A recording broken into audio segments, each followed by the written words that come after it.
Yeah. Okay, Can you yeah. hear me? Yeah, we're good to go.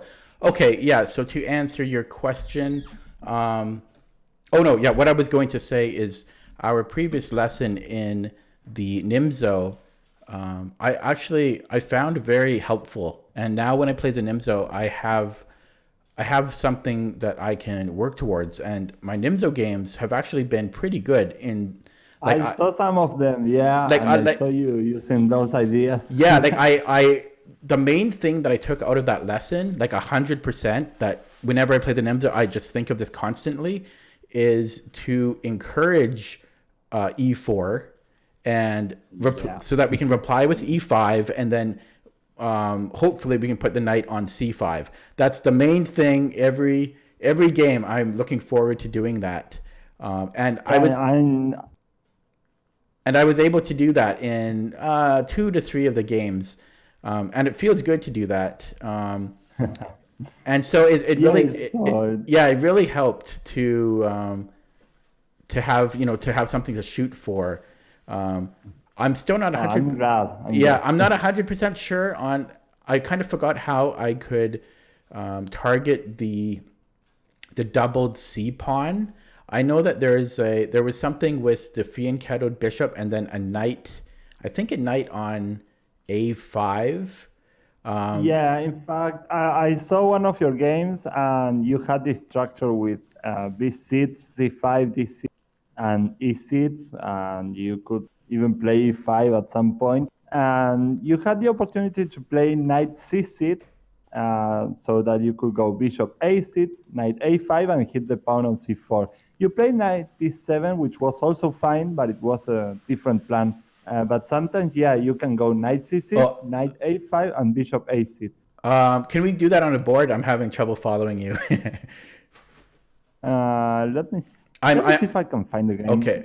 because I'm in both studies. okay, it was a very recent game, so I'm going to look it up. Let me see. Oh, it was a blitz game. Yeah, I only played Blitz. I'm only playing Blitz because I'm so close to setting a new personal high score. And then once I set a new personal high score, I'm going to go back to Rapid and Classical.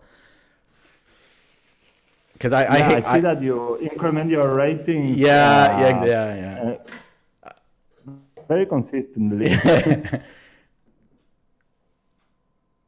Let me see. It was one of your last names, so Indians. It was a Siamese. Um, I'm scrolling down your games Yeah. now. You can actually search by opening. Yeah, but I'm not sure I how. know it's kind of hard. I know. Yeah. Okay. Well, I'll look as Another well. names. So See if I can find it. and now I'm seeing a lot of names, so I don't know what's going on. Yeah. uh, what's the Siamese? Okay. I found 6 Nimzos. Any of them say Samish Oh, variation? let me look.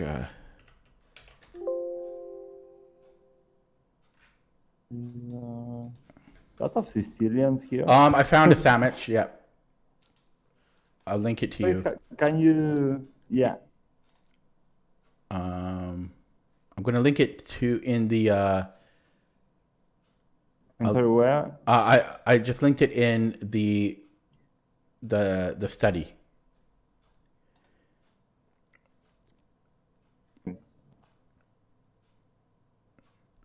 There I go.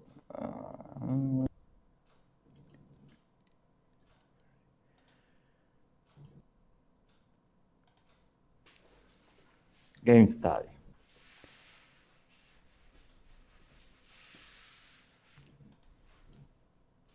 What is the game? Do you see it? Is it? I linked it in the study. No. Is it not this one? In game study? Yeah, it's in the lesson. The other one, the other study, the lesson study. Oh, okay. I'm sorry. I'm going to go into that one.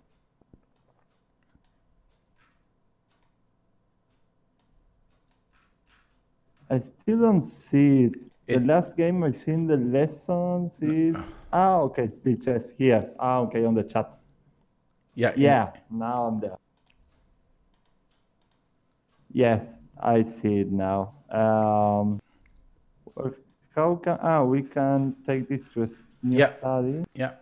Yeah, and I'm going to put it on the study of your games. Yeah, it's Focus Kexe always DC. Yeah. That's the game. Yeah.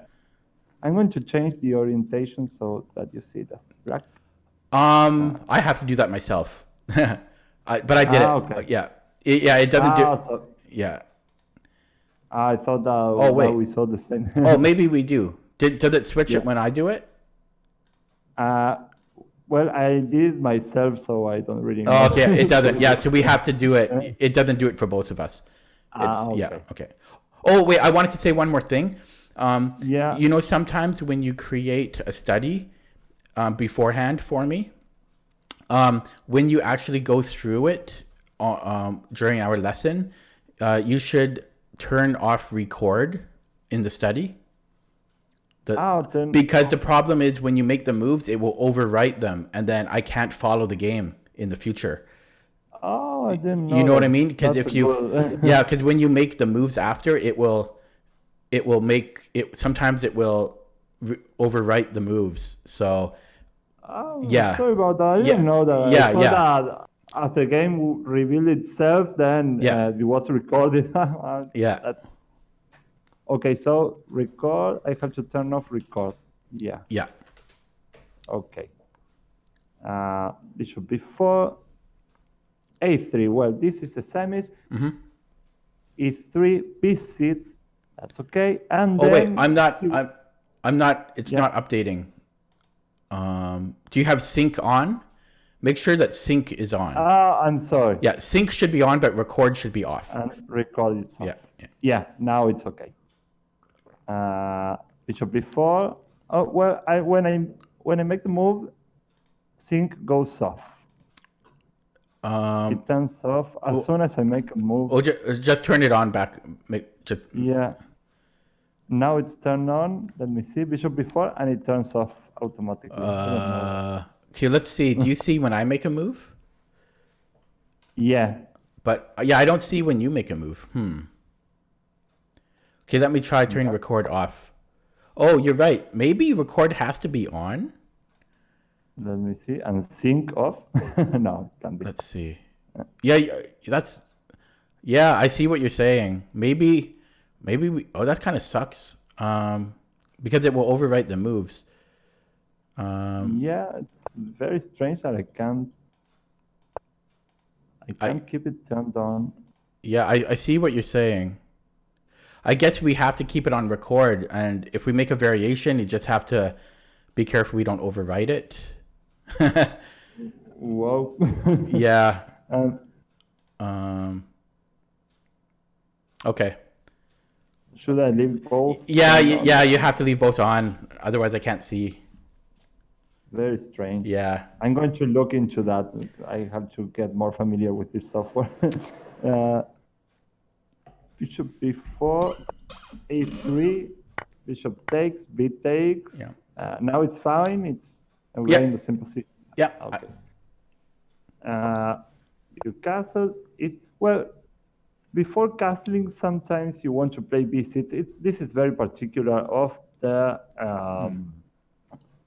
of the semis, because this pin is sometimes a little bit awkward, and you want to have the opportunity to chase this bishop and keep the king on the center for a bit. It's a little bit. It's a kind of a sophistication, but castling is fine too, as long as you make the correct moves. Then. Yeah, I was looking at this, I think just yesterday, and I saw that both the database and the engine do prefer C5 or B6 before castling, but I'm wondering why. So you mentioned that bishop G5 is annoying, but I don't really see the difference. So can you tell me why the Yeah, difference of why? it's kind of a refinement. I think that if you play the right moves, then it's not going to make a big difference. But let me see. For example, castling, uh, he can go bishop g5 immediately, probably, and then you don't have this h5 and g5, h6 and g5. Well, I don't know if you don't have it, but it's a lot more risky now. You can go c5 maybe, but then you have to cope with this kind of stuff. The thing is, the undoing the pin is possible, but it's going to cost you a little bit. I guess I'm wondering if we go back here, if we played like b6 first, what is stopping? Oh, are you saying? Oh, You so can you. chase the Oh, so bishop you're saying more just. easily. So you're saying just forego castling altogether? For a long time, yes, and you can keep developing your queenside pieces, and sometimes, as you really like, you're going to castle king queenside. Wow. Okay. Yeah, it's a little bit of a refinement. Okay. White has to be very precise too. That's entering the territory of theory. Okay. Now e3, which is perfectly fine, by the way.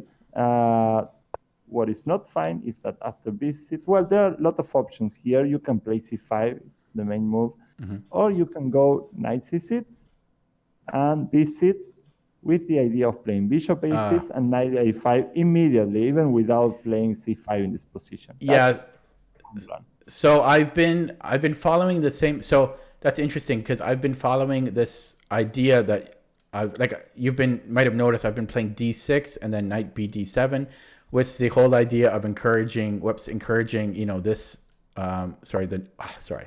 with the but I guess if I do that option, then I'm not. If I don't play knight c6, I can never target the c4 the c4 pawn by moving the knight over here. Like I can either go here with the knight or here. Yeah, there are different plans, but you played very well in this game because after b6, he went knight f3, which is not a good move in this context because in the semis, white gives up a tempo playing playing a3 just to get your bishop, so that he gets the bishop there. He ruins his structure a little bit and he wastes this tempo. Then he needs to have these pawns advance. That's his main plan. And this knight on f3 actually is on the way. He needs to be able to play f3 and e4. That's why in this position, bishop d3, knight e2, followed by f3, e4, and then even bishop g5 at some point, if it's possible, is considered the best setup for white. He has to start pushing his pawns, or else he's just going to be saddled with this. With his pawns, which are very easy to attack in the semis because, if the knight goes to e2, then it's not easy to support the pawn on c4. With the knight on f3, it's easier to defend c4 by means of knight d2, but it's a little bit passive, and white is not getting to advance his central pawns, and he really needs it. You play bishop b7, bishop b2, which is a little bit passive also. d6, he castle, and you play knight b d7. Another plan, and that's what we were talking about, is c6, or even knight c6 right away. I don't know if right away because you already played bishop b7, and I would like to play it in one tempo, but it's a possibility too.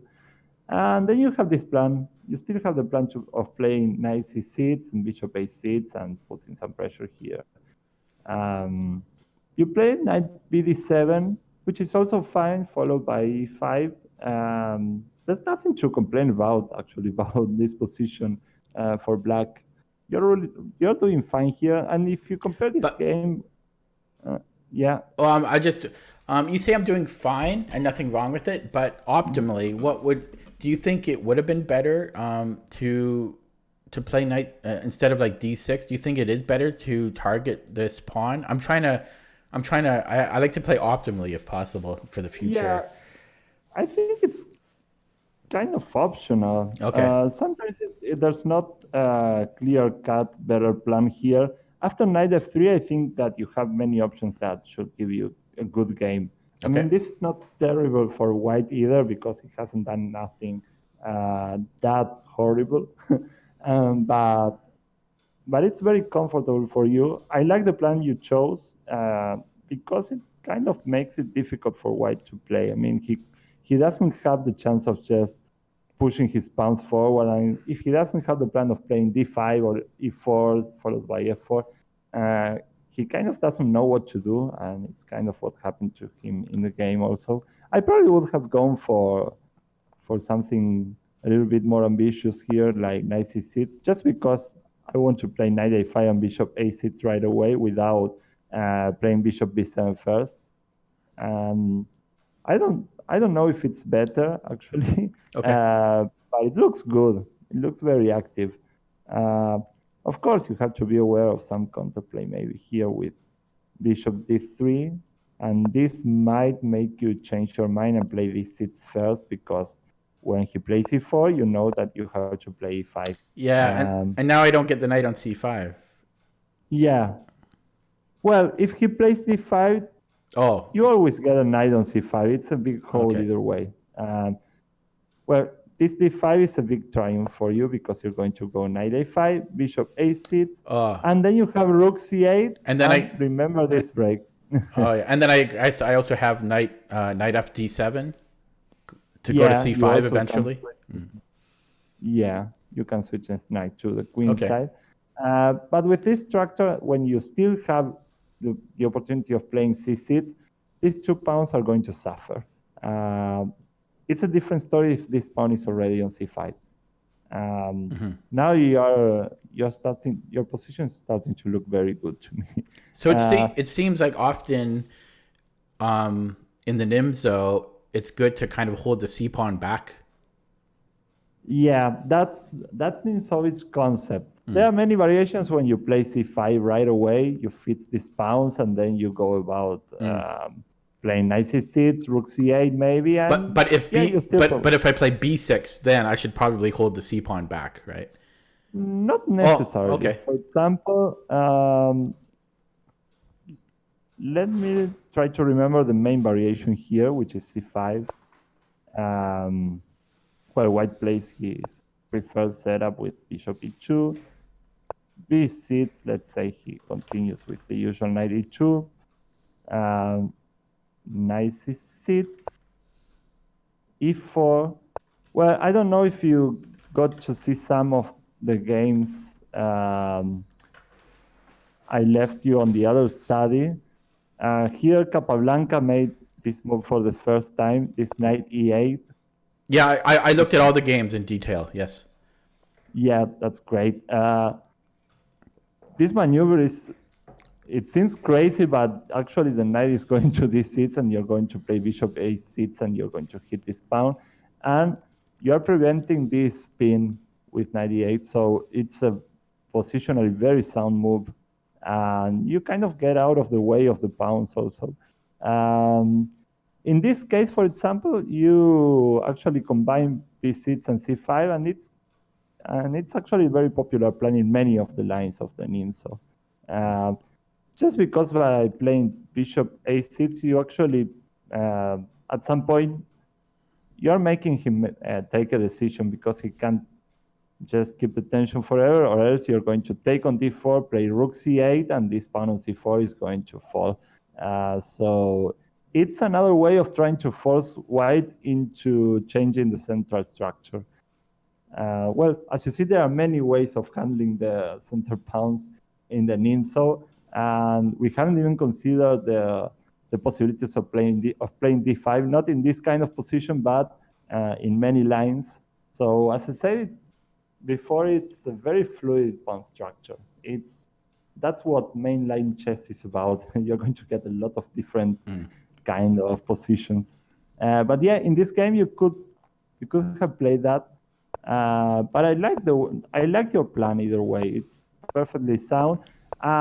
Well, what I was saying is that if you compare this position to those games of Nimzo that we saw, it's very similar. you're actually kind of talking your opponent into playing e4. Well, now he hangs the pawn, but as you see, your opponent immediately struggles when he can't do anything about his central pawns. If he plays d5, you're perfectly happy. We know that he can't play e4 easily, and well, he starts lacking a plan. And when he lacks a plan, well, immediately he hangs the pawn. It worked very fine. So yeah, I'm glad to see that you're putting all these ideas into work. Um, Yeah, okay. I have a question for you, Alessandro. yes. So my game plan in the Nimzo, as you can see here, and what we just spoke about, is totally this. I basically am waiting for e4. I can't like that's I'm just rooting for e4, and if you play e4, then I celebrate. But and I know we're both kind of dancing around e4 not being played, and I'm basically just making moves like waiting for e4. So kind of from here, from this position, basically I'm waiting for e4. So like rook e8 and rook c8. So my question is, if white never plays e4, what should I be planning? If he stands still. Yeah. Okay. Well, you're going to go e5, that's for sure. And then you have to Oh, wait, sorry. look So, for... yeah. you mean e5 even without him playing e4? Yes, actually he played knight d2 and you went for e5 immediately. With a knight on f3, it's fine too.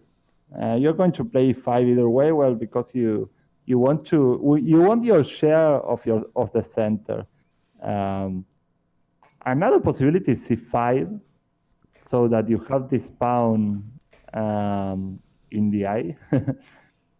It's not as strong without a knight on c6, but you can play it either way. Well, here, let's say that he stands still. He does nothing. Well, maybe he plays a4 to play a5. You always want to go a5 and avoid that, because then he's going to get an active rook, and we don't want that. Well, let's say he plays a nothing move like rook a1, maybe queen e7, get out of the way, and then you're going to start maneuvering. It's a lot about that, as you saw. You can go knight f8, knight e6 maybe, and it resembles a lot that game of Nimzo, maybe even knight g6, and you're going to start concentrating your pieces on the king side. Maybe probing for weaknesses there. Knight h4 is an idea. Sometimes h5, h4. Yeah, it's not easy to just enter and crash through if white does nothing, but experience shows that people want to do something, and at some point he's going to have to look for an active plan. It's not easy to stand still, actually. Let's say he plays rook fe1. You can still try to make this knight a little bit happier. I can think of a lot of moves just for him to stand still. Let's say he plays here. Maybe knight e6. Knight g6 is also an option. Sometimes you even can play e4, which seems like a lot, but you're actually winning a lot of space on the king side, and now you can even go for an attack here. His minor pieces are horrible, so I kind of like e4. Okay. If we just go back a little bit here, when we played e5, would I be happy if he takes here? Oh, you'll be ecstatic. Really? These pawns are isolated and they are double. So I'm guessing we might want to take with the knight. I'm kind of worried about the D on the open D D file. Yeah, this actually resembles a lot one of the games, Bogolyubov in Soviets maybe. Bogo kind of got all his pawns in this horrible shape. I don't think this pawn is going to last a lot. you have c5, you can target this pawn by means of bishop a6, maybe a5 first, so that Oh queen yeah, a4 and is in his the bishop point. is his dark square bishop is terrible. Yeah, this bishop is comical. Yeah. uh, you have the means to put a lot of pressure here. Actually, you Oh, can play yeah, this queen looks good. e7. Yeah, now that I see it, yeah. Yeah, as you see, it's not that easy to stand still. And you actually have a lot of play. I actually like this idea of playing e4 because it kind of kills his minor pieces and you get a lot of space advantage in the center. If you place, for example, bishop e2, you can even play knight e6. Well, I maybe like knight g6 better because we can go here and attack. Then you're going to play c5 maybe. Well, this kind of is like this the last needle, this last nail in the coffin of these pieces, and you're the one who has the initiative here. You're going to threaten this at some point, targeting this pawn. He can take, as we saw, because it's positionally, it's a positional bust. This pawn is actually uh, putting him in a lot of trouble because he can't liberate his pieces. And now it's still a work of maneuvering. You need to make some inroads in the king side. As I said, h5, h4 is an idea. Maybe you can attack with pieces. You can bring your pieces to the king side, queen d7, queen f5. It's going to take time, but it's very uncomfortable for white and Yeah, take. I could see this being annoying, like in a over the board tournament game for white, because yeah, it's hard for white to think of a move, right? Yeah, that's a problem because people want to be active and they want to. Well, you saw in your games that people want to throw e4, f4. They want to do something about that, and you're actually waiting for that, and you celebrate when he plays e4 at some point or d5, which is a positional blunder that you will encounter a lot. uh, so yeah, it's there's more venom to this than it appears at first sight. But the games of Nimzo are a very good guide as to what to do in this kind of Yeah, positions. when I was looking through the games, I noticed that I guess this was Nimzovich's new idea, this opening, and I noticed that in the beginning he would often just like to take on c3 immediately, Yeah, it just was very provocative. to prove his point, just get those double pawns and go from there. Yeah, And I it's not even that bad of a move. I was looking at engine evaluations and stuff. I think it's playable to just take the knight right away. Maybe it's not optimal, but nothing terribly wrong with it, I don't think. it's not terrible, especially after white played knight f3, because taking on c3 could lead to a sandwich, but with white a tempo up, and this pawn on a3 is a big help for black because when white plays the sandwich correctly, it's kind of a race. He actually throws everything at you with f3, 4, f4. So this extra tempo is important for black. Of course, the sandwich ideal setup with bishop d3, knight e2 wasn't discovered yet. So these little details actually didn't bother Nimzo, and he went for bishop takes c3 at any point in the game. Yeah, it was brand Well, new. Yeah. he kind of squeezed everyone with with it. Uh, okay, so I'm glad you're starting to like. I think the Nimzo. Well, We're going to I keep don't know if looking I at. would say like yet, but I definitely don't hate it. Like before, I hated playing against d4 with a passion, but now I don't mind it as much. The ideas are going to start appearing, Okay. and you're going to like it in the end. Okay. I Okay. promise. Okay, so let's go to the theme of today's lesson. Your other defense, your favorite one by a stretch. And Then I Najdorf. love it as white and black. Yeah, I saw Yeah. that Yeah. you feel very comfortable I attacking am this. very comfortable with it. Yeah. Yeah. We're going to take a look at the positional variation that you encounter a lot. I wanted to take a look at this because you actually have a lot of games here with this I think it's called the Opposensky variation. I Yeah, didn't with know bishop that it was e2. called. Yeah, Yeah, yeah. and white castles. Yeah, you know, Queen yes, Island. it's the Opposensky. I don't. That's one of my weaker lines.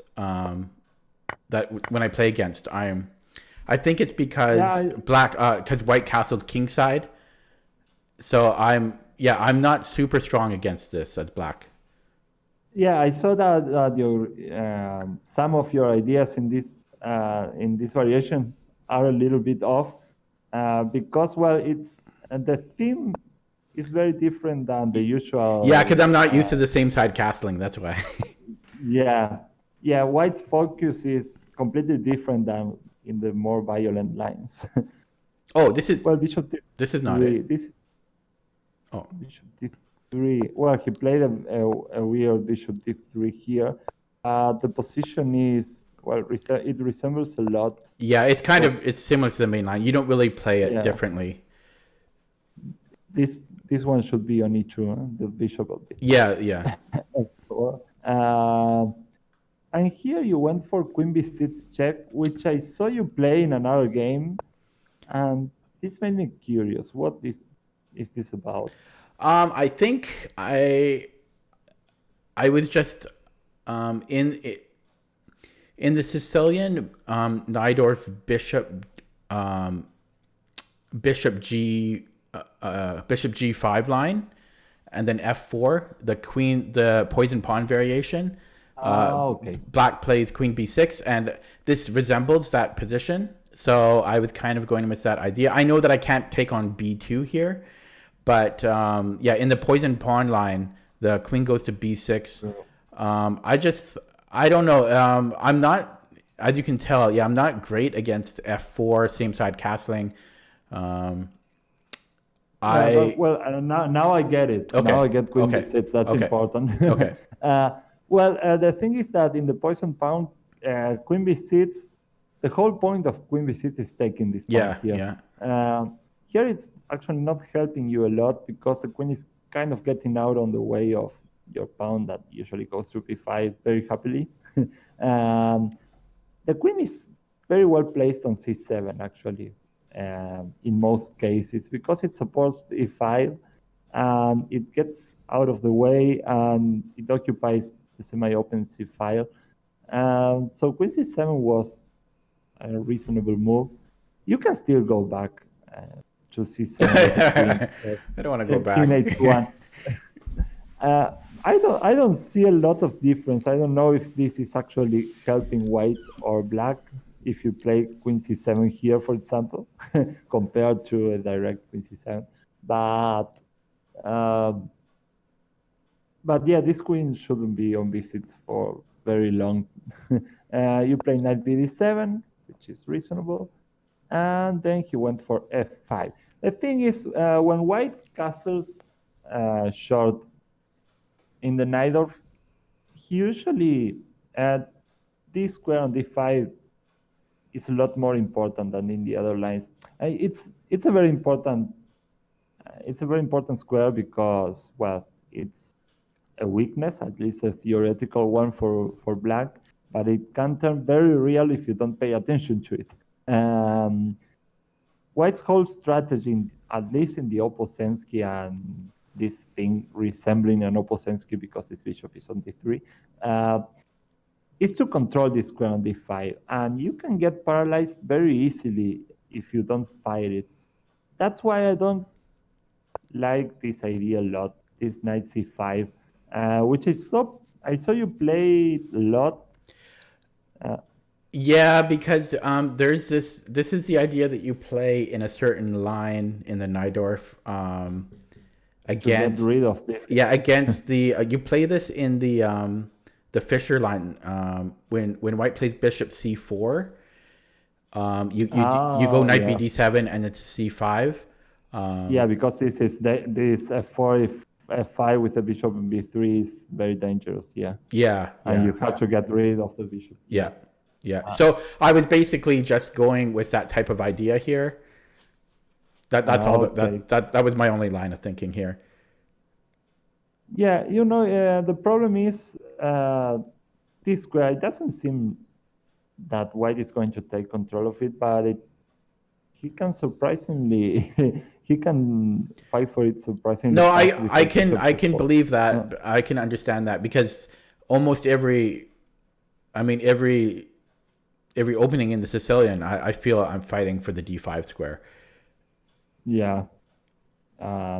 If you play d6 and e5, that's a constant problem.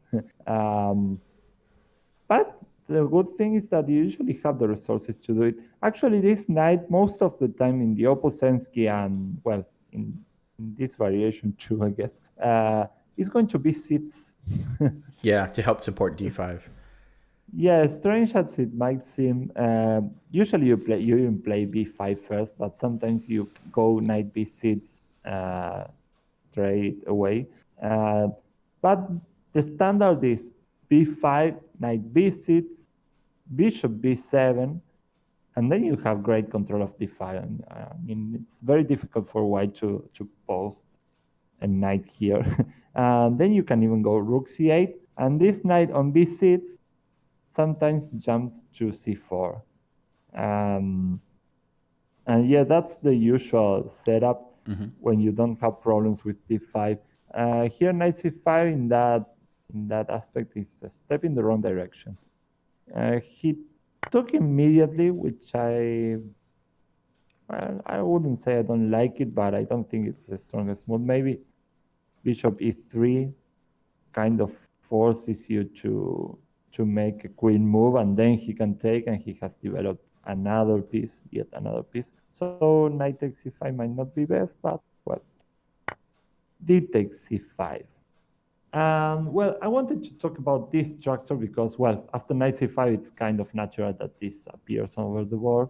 And this is actually very bad for you. Well, Well, my bishops look a little sad. yeah, especially after he got to play f5, this Yeah. bishop is a problem too. But here your structure actually got worse, even though you got rid of your backward pawn, and that might seem paradoxical, and it is it is a little bit paradoxical because you can say, "Hey, I got rid of a weakness, of a theoretical weakness, a backward pawn that had But a very strong I create different weaknesses, yeah. yeah, you lost a lot of flexibility. Actually, this pawn on d6 is a weakness, but you have the prospect of playing d5 and fighting for the center. Now you lost that. Because this pawn on c5 is actually doing nothing for that, this square on d5 is still as weak as it was before, but now white has has other ideas. For example, a pawn push is much easier if you don't get to to keep this resource of playing d5 in response. So now it's a very big problem for you because not only you still have your usual weaknesses, but you deprive yourself of counterplay with d5, and it's kind of hidden problem, but it weighs a lot. It's a big problem in the long run. Actually, it was very instructive. Queen takes c5 was a very instructive move. What do you think you should play here as white? Or what do you think your opponent should play here?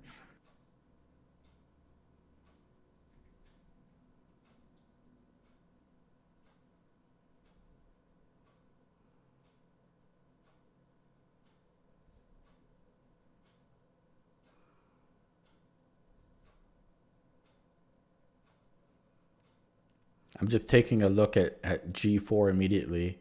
Because if we play d5, he's got g5.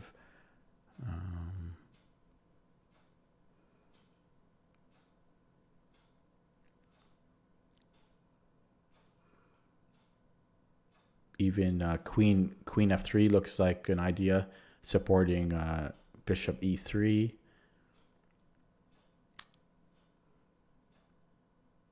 Yeah, at this point, it's true that you are underdeveloped because you're still a couple of tempi from putting this bishop to use or by means of b5 and bishop b7.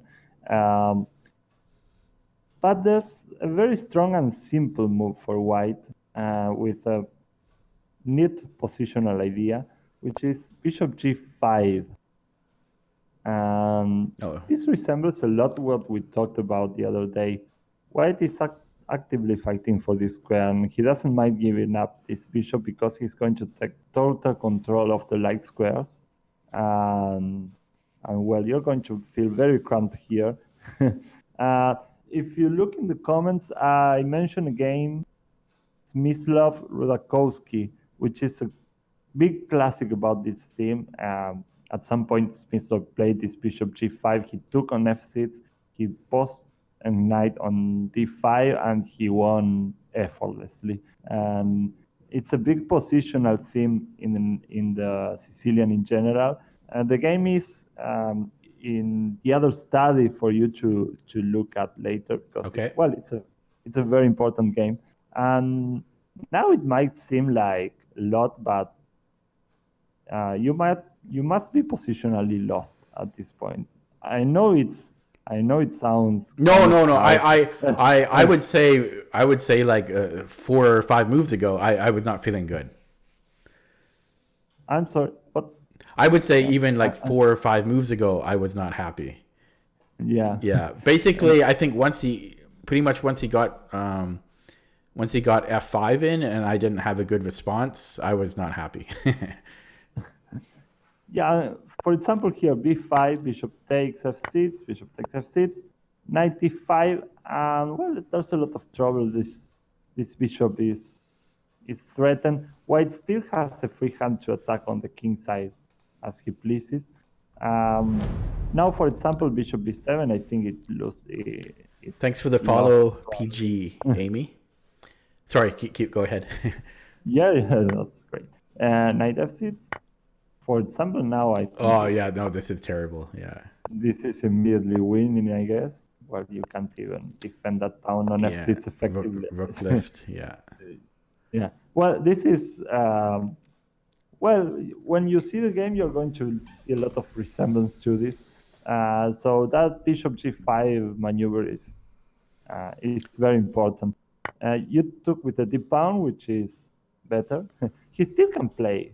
He can still play bishop g5, but it's not as crushing because, this backward pawn on these seats actually helped you a lot to attack without any issues.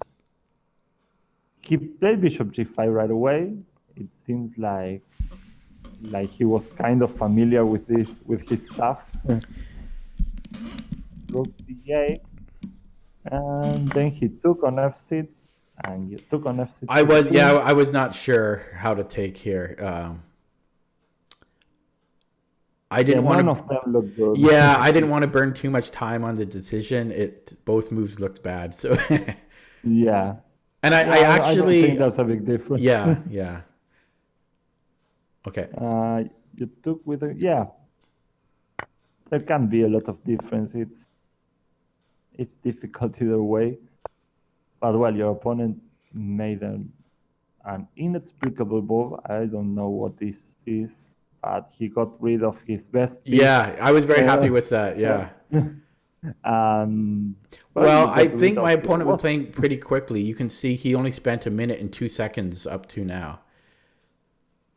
Yeah. So he wasn't. Yeah, but I was pretty surprised about that. I'm like, okay. Still, yeah, even if he played fast, I mean. Yeah, I don't know. I was happy. You usually try to embrace that knight, and you don't want to let him go. Yeah. For example, I think that he should solidify this knight here. a4, I really like this move here because, well, you're fighting actively against b5, which is kind of your only counterplay, and then he's going to get to play bishop c4 without any kind of trouble. And then, he can start attacking on the king side, and it's going to run very smoothly, I guess. Yeah. A4 looks really good. He can paralyze your queen side with a5 if you don't play b6 here. It's terrible. At this point, it's terrible, but knight takes c7 got you back to life. He kind of got a little bit blinded by the prospect of this attack. But well, when you attack, you usually want to save a lot of pieces just to to be able to carry the attack out. Because now, well, he doesn't have enough material to actually put. And the pawn on e4, I think, is really hindering him. Yeah, his bishop doesn't get to play, and suddenly you're defending and you're pawn up. You played very well on the defense here. All your pieces participated quickly. Well, rook g8 was kind of off because you had f5, which was very strong at this point, hitting the queen. It was kind of a hidden. Yeah, I remember this now. I think even here I saw this f5, but I think I was waiting to play it for some reason, or maybe it was the next move when I saw it. Yeah, I think that you played rook g8 maybe because you wanted to go f5, and when the queen retires, you can play f4. That's what it. That's what it was. I was trying to get a little bit greedy, so that's what I wanted to do because I saw this idea, but I needed to protect the bishop, so I went here first. Yeah, what is very strange is that after f5, the queen doesn't have a good square to go. That it was difficult to see because, well, visually it's very difficult to notice this, but he can't go to d2 because of c4, and the bishop is lost. Okay. And he can't go to c1. Why he can't go to c1?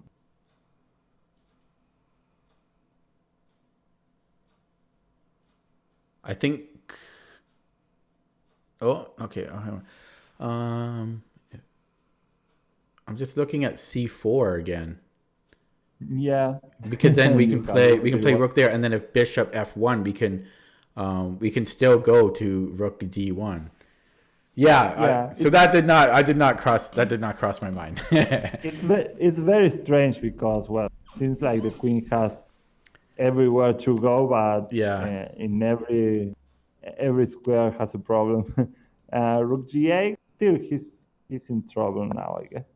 Rook f1, and then he fell for this f5. He should have played queen e3, and then he got out of this X race. But well, f5.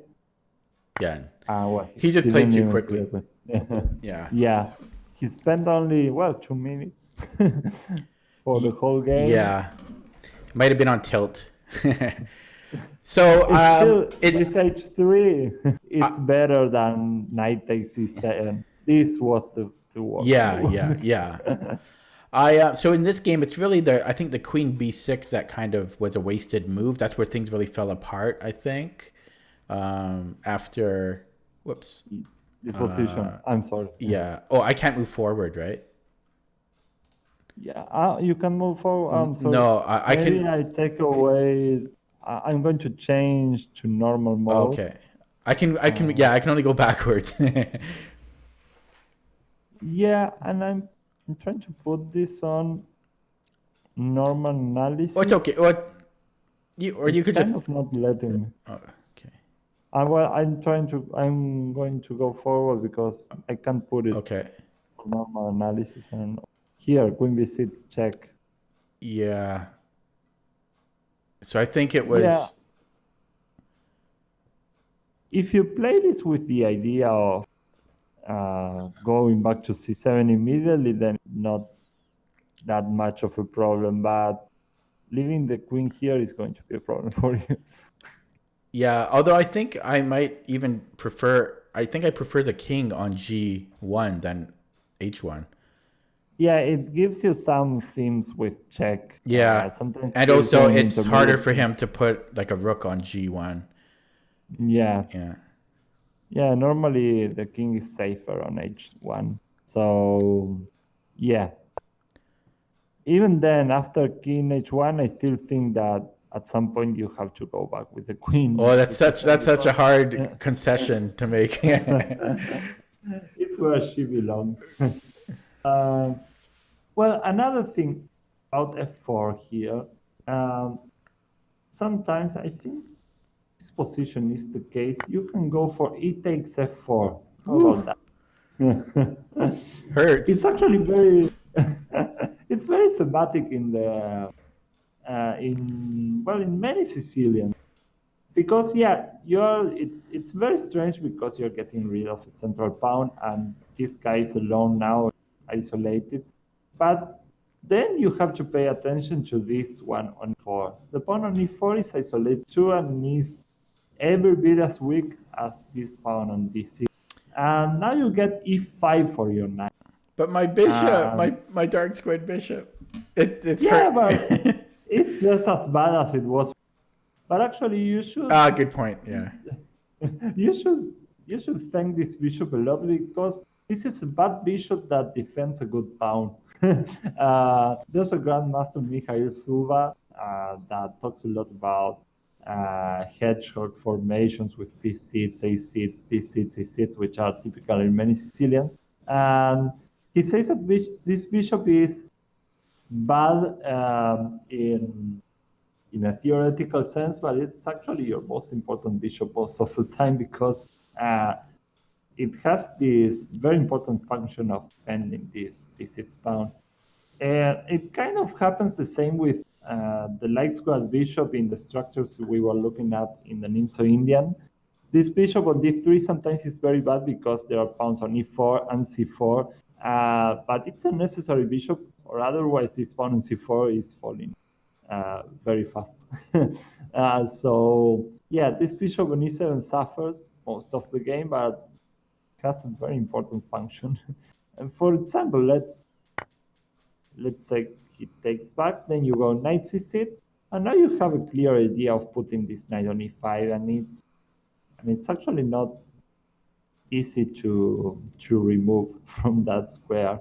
Um, Knight e5 is still there, of course. It's and this square on d5 is still an issue, but it's just an issue. It's the same issue you had before with bishop e6. You gain control of the square. Now you can forget about f5. Of course, it also opens the f file for white, so it has to be treated with care. But it's an option that you should look for. We're going to see some games at some point when this is an important resource for black. Uh, sometimes it's the best way to go. I don't think it's the best now, not necessarily at best, at least. But it was an idea.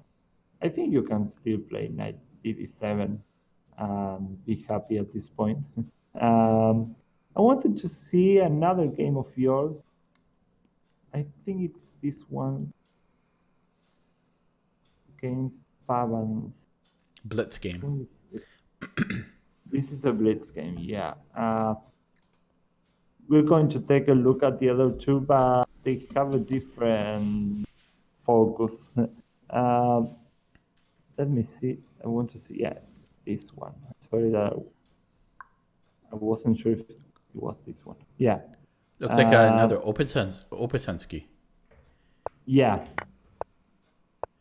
Well, it started as he wanted to play Smith Mora. Yeah, I like to transpose into, yeah. Well, now he went for knight f3, another positional line. Mm-hmm. There's so many variations. Yeah. Oh well, White is clearly not trying to play for an attack here. He's going to try to maneuver pieces and put them on d5. Well, he played bishop g5 here, which is not always that sound on the Sicilian. And sometimes the bishop is just posed on that square, and he has to retreat, or else he has to exchange himself on f6, and usually it's not a very good idea. If you had your knight on c6 already, then you could argue that after bishop takes f6, you gain control over d5. But now that you have knight b d7 at your disposal, really don't understand this move. Yeah. Queen d2, and well, here it's more of the same. Knight c5. It's not that terrible here, because white hasn't he hasn't made a lot of progress as to trying to win this square, but still, I think that Knight b6 is. knight b6 is a nice option. Yeah. Actually, you're eyeing knight c4 already. In this particular position, I wanted to discuss this bishop g5 because it's not as effective if your knight is on d7.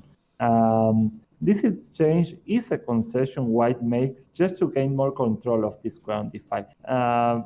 But if he doesn't gain that extra control, then it doesn't make sense. Did you consider h6 at this point?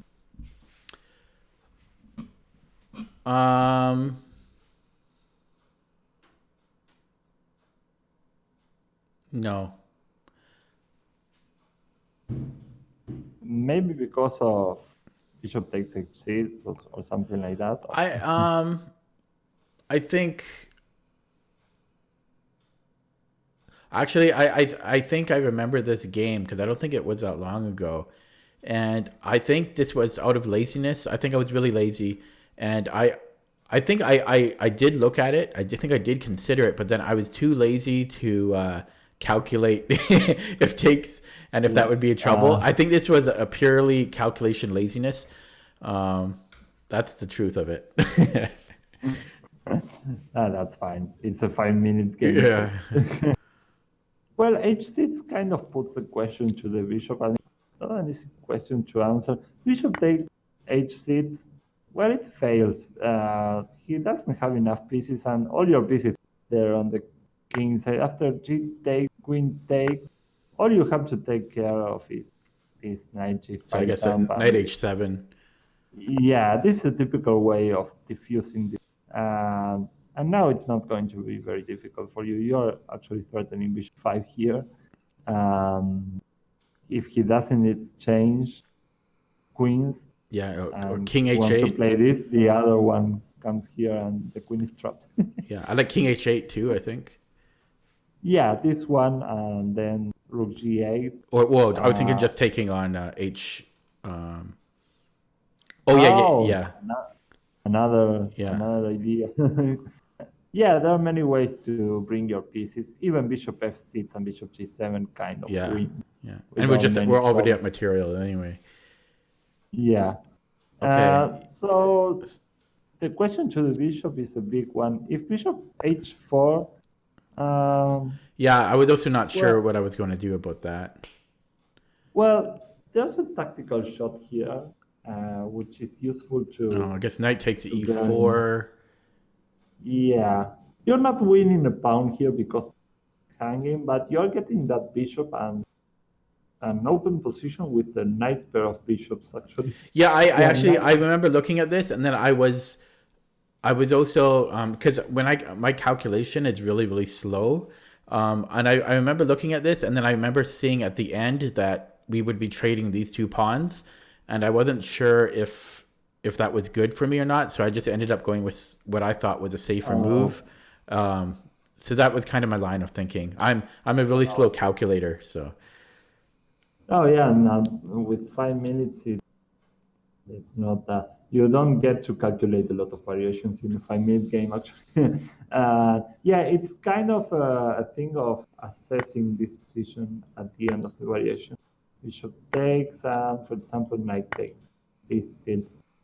Yeah, I can understand that kind of looks scary, and knight on these seats and that stuff, but yeah, the bishops are going to have the upper hand here. I guess you can just go back. He can take because you go queen b6 and this knight is trapped. And you're going to be better here. Just queen c7, bringing your rooks to the center. Yeah, having dark square bishop, which is now a very good piece, by the way. You can be proud of this. Yeah, you're going to be better here. So he didn't have a lot of options. Maybe he had to go back to e3, which I bet it wasn't his idea in the first place. Now you can go b5, and you're even threatening b4, and this pawn is in trouble. Well, he doesn't even have a prayer of getting full control of d5. Here he's trying to untangle his pieces, which are a little bit awkward. They are on the way of, they are on each other's way, I guess.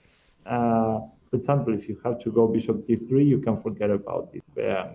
Then yeah, and I like knight b. Yeah, I was just going to say I like knight b6. Yeah, knight b6, and then you get playing knight c4 yeah, or d5. Yeah. Well, I guess we can't play d5 because of e5, but yeah. Yeah, you can prepare it maybe. Queen c7, Queen c, yeah. knight c4, rook fd8.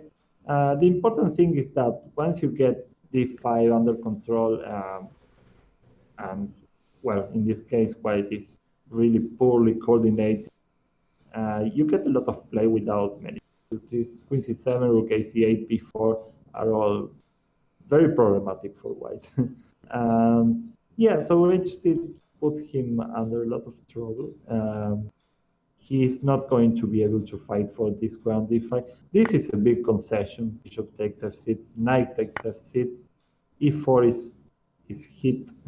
You're going to play b5, and every time he puts a piece on d5, you can just chop it, and the strong square on d5 is going to disappear. And he's actually going to have a pawn on d5 that he's going to have to take care of. That's another story. Well, after queen d2, you play knight c5, which, as we said, is more of typical maneuver in other positions when you need to exchange a bishop. Most of the time, a bishop on b3 in that. Well, those variations which resemble the Saucin attack. It's called the Fischer variation in Najdorf. Yep. Yeah. Well, now that's not the target. In this case, the e4 pawn, I guess, is kind of target. He played bishop d3. Well, you have to be consequent here. I guess you have to take on f6 and try to gain some control. I don't know how, but yeah, maybe queen e3 and try to play rook ad1 and put them here. That's more logical, because otherwise I don't know why white played bishop g5. Mm-hmm. Bishop d3, queen c7. Well, actually, you kind of got away with it here, because the bishop on d3 is actually now an obstacle. Hey, there, I played h6 now. Too late. Now is the moment. It's still a perfectly sound move. Okay, so well, now he kind of hung everything because he forgot about his knight on c3. But well, I wanted to focus more on the transition from the opening to the middle game, say, because it's the last developing moves that define your plan here. This knight b7, and maybe you have to take into account that b5 and knight b6 is usually the way of fighting for d5. We still have some time, and I would like to take a look at the other games.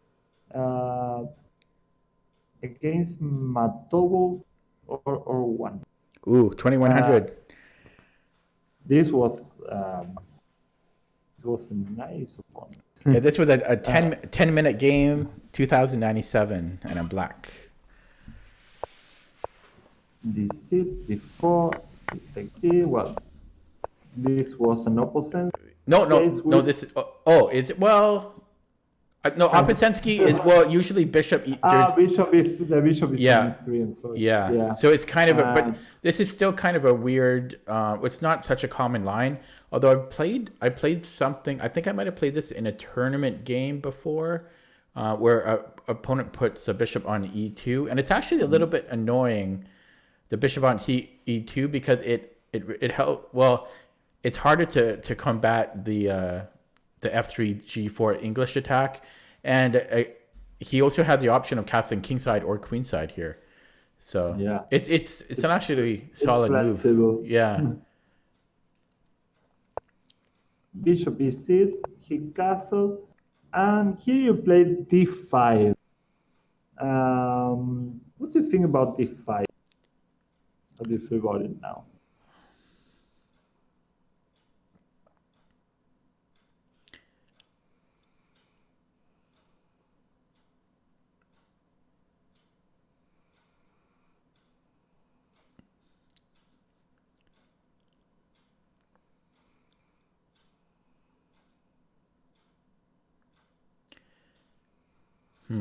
I don't hate it. I know it definitely seems premature, but I also know I know that there's a lot of in a lot of lines where white does not play where white makes sidelines. I know that d5 can be played. The only reservation I have about it is if after all of the trades, black might be left a little bit behind in development. Because if d5 and then e takes, knight takes, and either bishop or queen takes, yeah, I think black is just a little bit behind in development. Yeah, you're spot on. Your comment is spot on because you mentioned the word that describes d5, premature. It's premature, yeah. It's true that in a lot of sidelines in the Sicilian d5, uh, d5 is kind of the way of equalizing when, well, sometimes it's even the way of taking an advantage. But in this case, white played um, very logical moves, and actually they were all developing moves because he got all of his pieces out. D5 is usually a good response when white kind of goes out of his way and makes some strange moves, or maybe in situations when he makes lateral moves as a4 when he's not able to.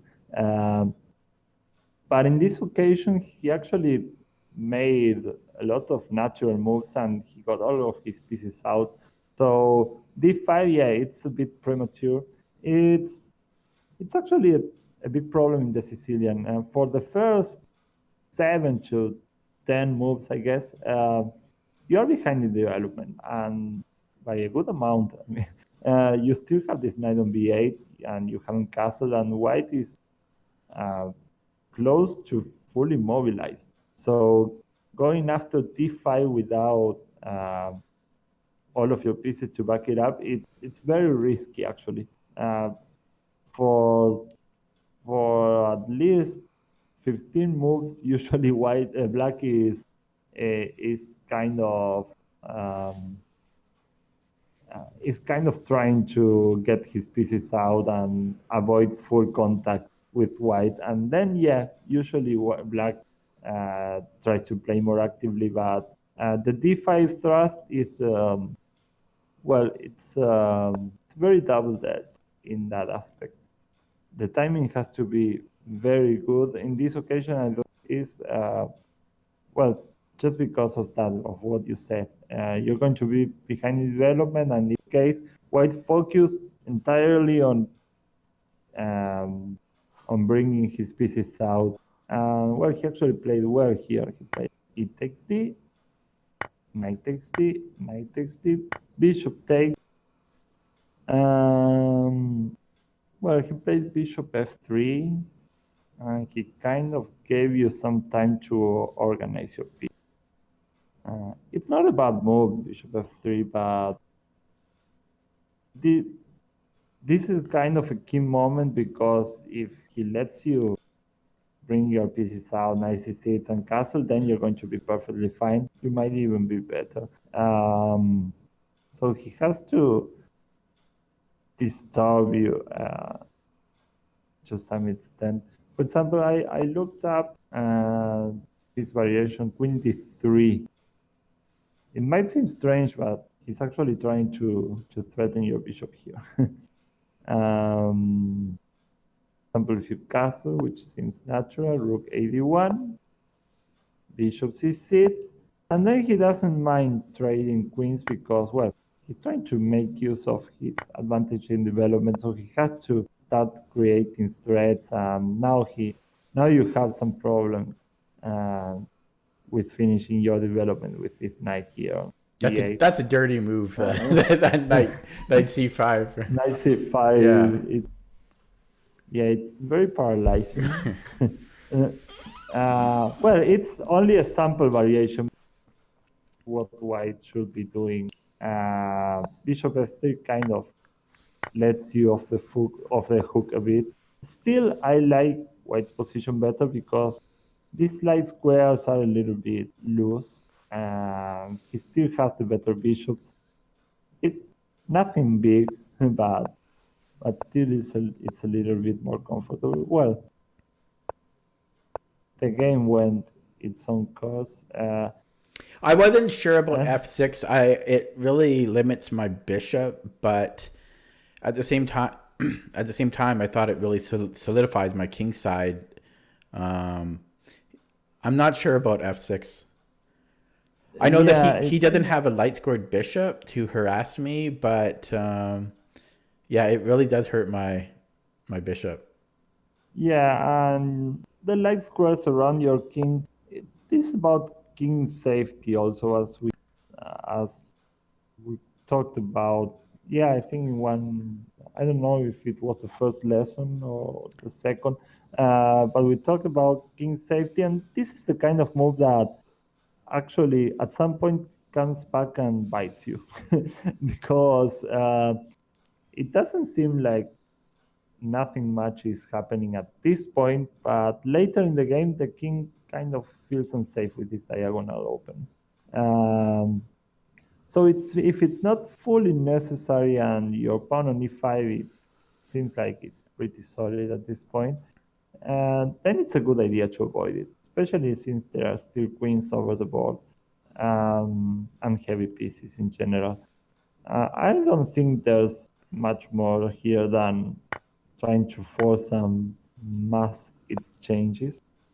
And this should be pretty much equal. I don't think anyone has the upper hand at this point.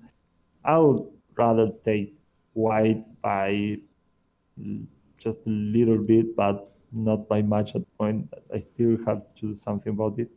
But then again, at this point, you didn't weaken your king, and as long as if I has enough protection, I would avoid playing f6 and loosening a bit further my light squares here on the king side. What do you think about that? It might seem a little bit abstract, but at some point it gets very concrete, and the threats to your king kind of hinder your possibilities. I think in the other study we saw a game by Velyavsky, or a fragment of a game, I don't remember, where white had his king a little bit more open in an ending heavy pieces, and actually any activity that he wanted to take up was hindered by the fact that his king was completely open, and it's a permanent problem. So f6, a4. a4 is fine, I guess. It loosens the knight on b3, but it restricts your queen side. So fine, rook takes d1, rook takes d8, and where he went knight c5. Now he's threatening knight e6. It's a little byproduct of the f6. Yeah, it's starting to be noticeable. This is still very solid, I guess. Well, now you hang this pawn here, but yeah, you still have some problems to solve, I guess, in this position. After queen b3, pawn on b7 falls, and your knight gets to be very bad here. But on the whole, what I take about this game is that d5 is a very double-edged decision. It's true that in some sidelines you can punish your opponent by playing a quick d5 when he goes about playing very strange moves, but if he made reasonable looking moves, it's very difficult that the d5 works when it's very early in the game. And something similar happened in this one. Bahia always c4 c5, knight f3 d6, d4 c takes d, knight takes d, knight f6, knight c3 a6, bishop e3 again, e5, knight b3, bishop e7. Yeah, this is main. Bishop Oh, e2. this again. Yeah. Yeah. But now you played b5 immediately. Well, I wanted to take a look at this because it's another instructive moment. b5 is a very natural move in the Sicilian, but it has to be the timing has to be very well calibrated because sometimes it can be a premature outburst of activity.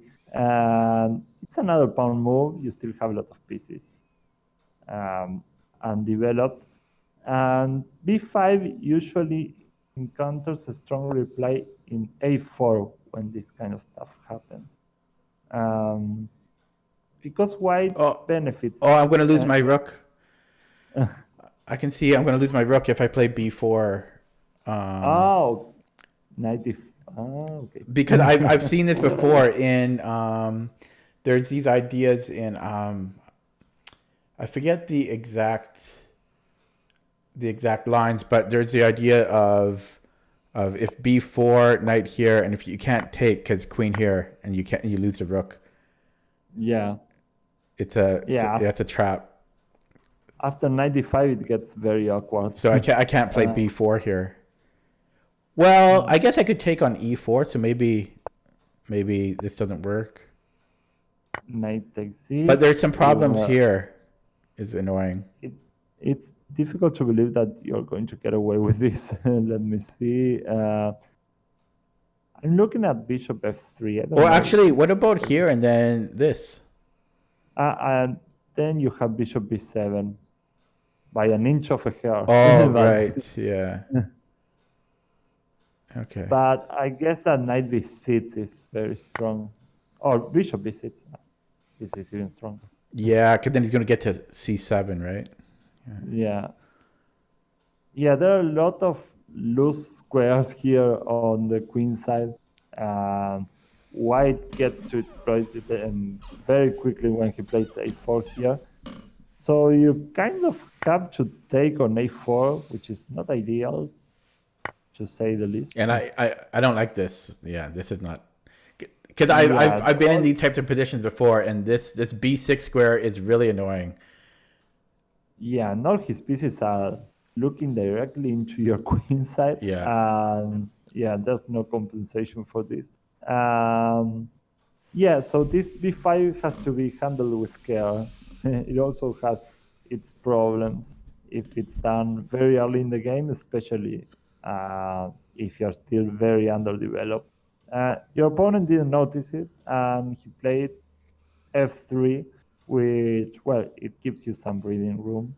You played bishop b7. Now it's a different thing. Now knight d5 doesn't hurt you, so there's no problem. It's kind of weird for him to play a little weird for him to play queen d2, I think. Yeah, it's kind of taking him a lot of time. Well, I mean, the setup is a little strange, I think, because with the bishop on e2, I think if white does that, then he should probably castle kingside. Otherwise, I think his English attack is a little bit slow. Exactly. Yeah, with bishop e2 and f3 don't go with the with the English attack. Well, this bishop, I don't know a lot about the English attack, but the bishop on f1, not only you didn't spend this useless tempo on bishop e2, but also sometimes the bishop comes to h3 in many instances.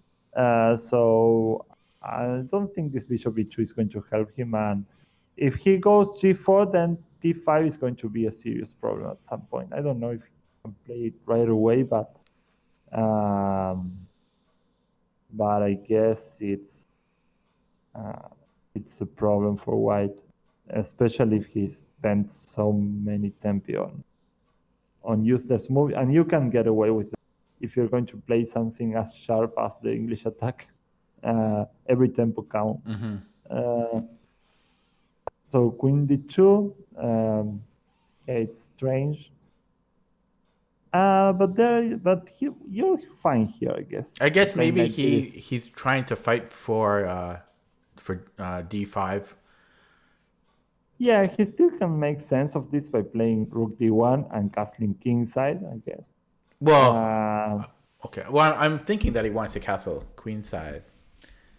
Yeah, in this game he castled queenside. Yeah. He kind of meets the ideas of many systems Yeah, into he's kind one of game. mixing them, right? Mixing them together. Yeah. Yeah.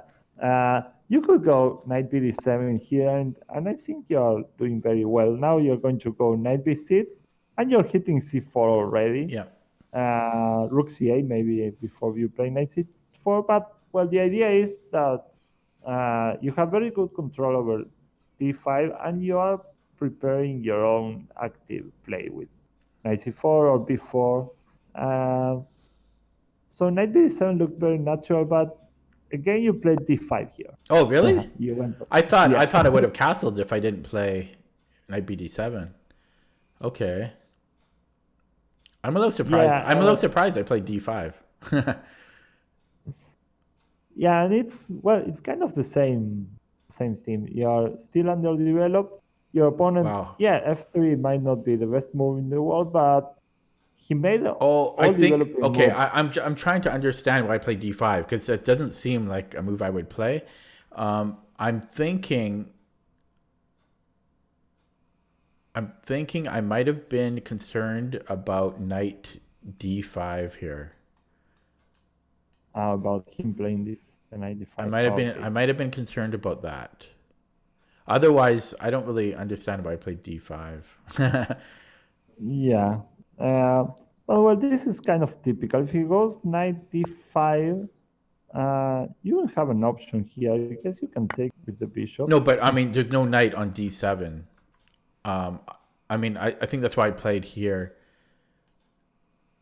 Oh, I see what you're saying. If I continue this way, okay, yeah. Knight d5. You will have an option. I don't know if he gets to keep his pawn on d5 after something like this.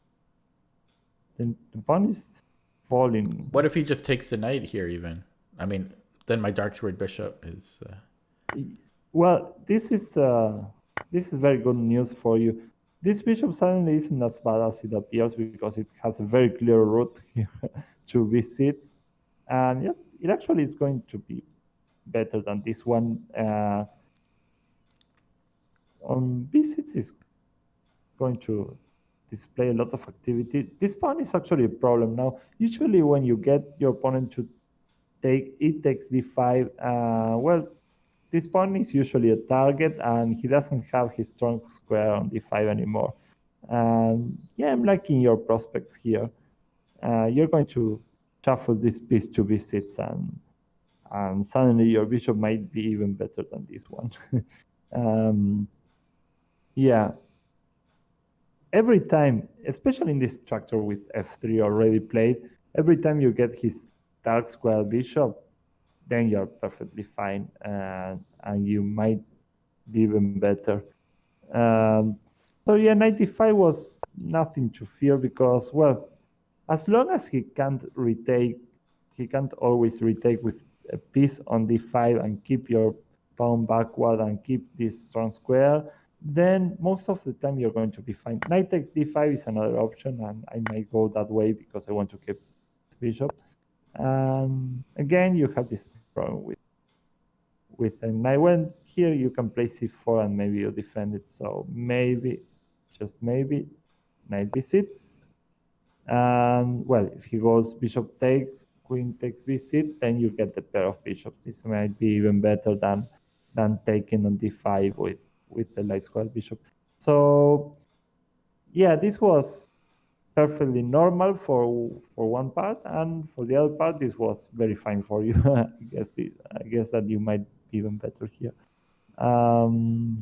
So yeah, after queen d2, normal moves looked very good. Even castling should be fine. But Yeah, no, d5, no, again, yeah, I'm surprised I played that because it looks terrible. yeah, you're still very underdeveloped here. So started swapping off every piece. And then he castle, well, he hits your bishop and it's a tempo, it's a problem. Uh, I think I took the knight. yeah, you took on b3. It might look ugly, but after I considered the options Yeah. briefly, I didn't see anything better.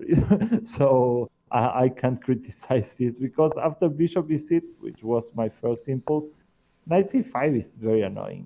You're going to have to give one of your bishops either way. So yeah, it's very uncomfortable at this point.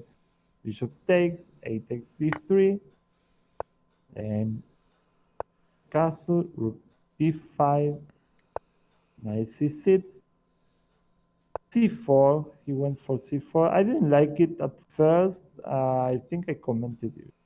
I even said that I didn't like it, but um, it's fine. It kind of gives you some hope of counterplay on the queen side, unnecessarily because I guess he can play f4 right away, which was his prime idea.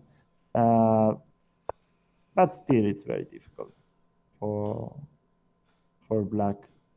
Uh, well, here a curious opportunity arises because he played rook hd1, which is very bad actually. Uh, he had to take on d8 and then take on b5, and you don't have enough for the pawn here. Uh, but rook hd1 actually gave you a last opportunity. What do you think you have to play here?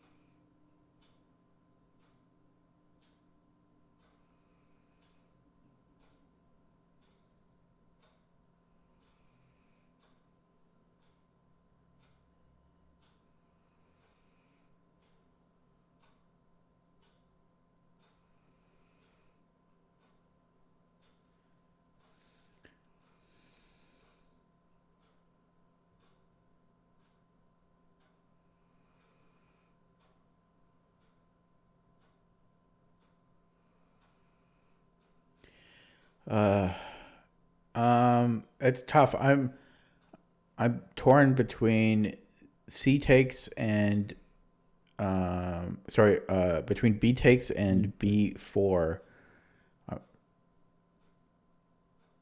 Yeah, you played before actually. You played before in the game. Well, it gave him enough time to go back to the right track. Um, Here actually you had this resource. Yeah, you're Yeah, I giving looked at away a that, but pawn.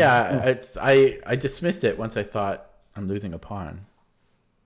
Yeah, but actually what you're getting is a different, an opposite color bishop ending. You have a very realistic shot at the draw here. For example, rook takes d8 check, rook takes d8, and then you're hitting the bishop on e2 and the pawn on b3. So he doesn't have a choice but taking this.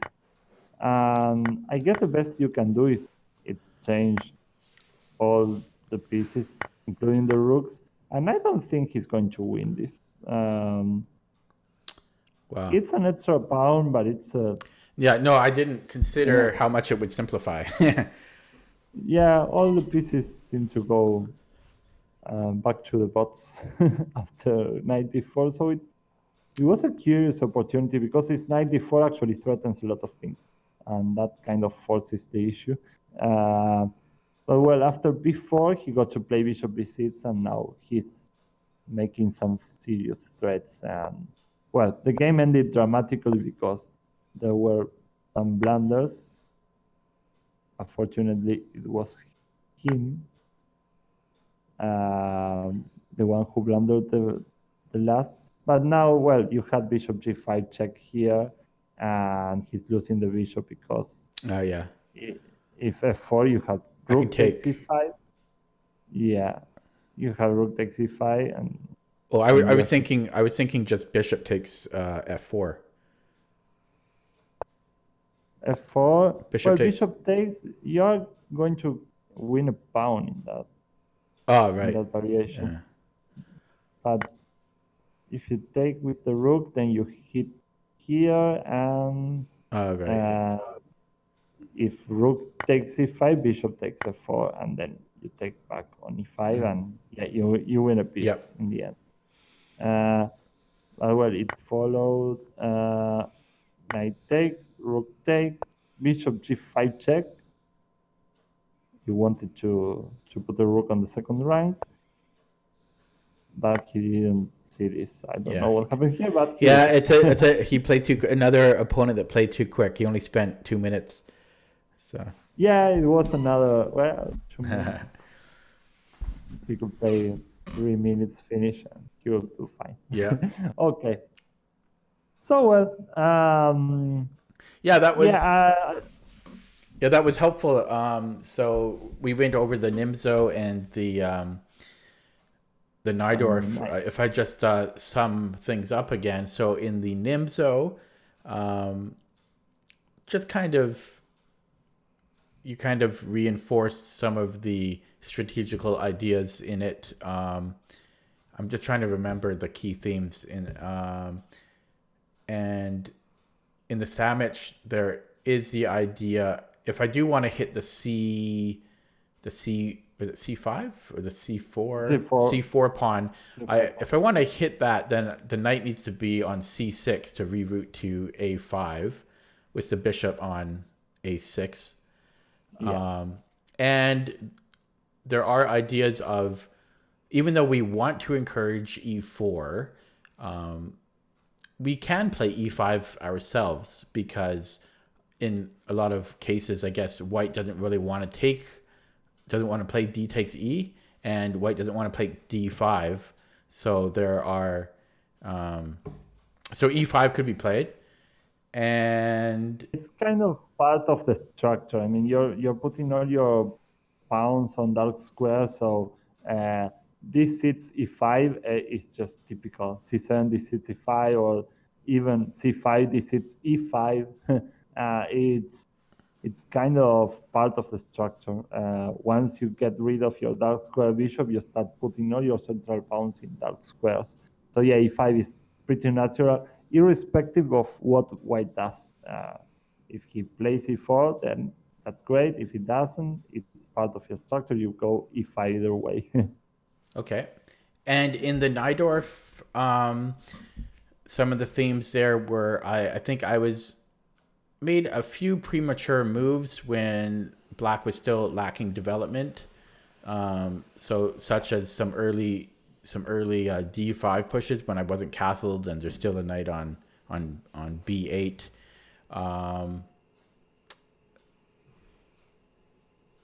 And on these positional lines, maybe you should think twice before going knight c5. Most of the time, white is trying to gain control of d5, so you want to go knight b d7, and then knight d6 to take control of d5, and then maybe jump to c4. But knight c5 most of the time just kind of is kind of off the mark, because, well, white puts all his effort into trying to dominate the d5 square, and your knight is a little bit off on c5. That's usually the issue. Okay. Yeah, that was very helpful. I look forward to playing more Nimzo games, and getting more. I look forward to looking at those. Yeah, and hopefully I set a new personal best on Blitz so that I can go back to playing Rapid and Classical, because the quality. I know the quality of the Blitz games aren't very good, and it's not as conducive to improving. I'm close though. I keep coming one game away from setting a new personal best. I need to hit 1986. So it's a pressure. It's a pressure. Yeah. playing with the pricing site. Yeah, exactly. Okay, well, thanks again. Thank you. My tournament is 1 month away, so it's coming up. Yeah, I'm actually thinking one of the future lessons we do, maybe we can prepare for one of the opponents. The top seed in my tournament he's going to be my biggest competition. I'm pretty sure he's going to get first place, but I have the advantage of I found his account on chess.com, so we have access to all of his games. But he's very strong. He's like 1950 chess.com. Well, still. That's very strong, but you can take him. I'm scared, but I'm thinking maybe we can prepare for him in a future lesson. That might be interesting. Okay, but does he know about your stream? No one knows about me. So yeah. Okay, but yeah, thanks again, and we'll stay in touch. Thank you. Okay. Okay, see you. Bye. Bye-bye.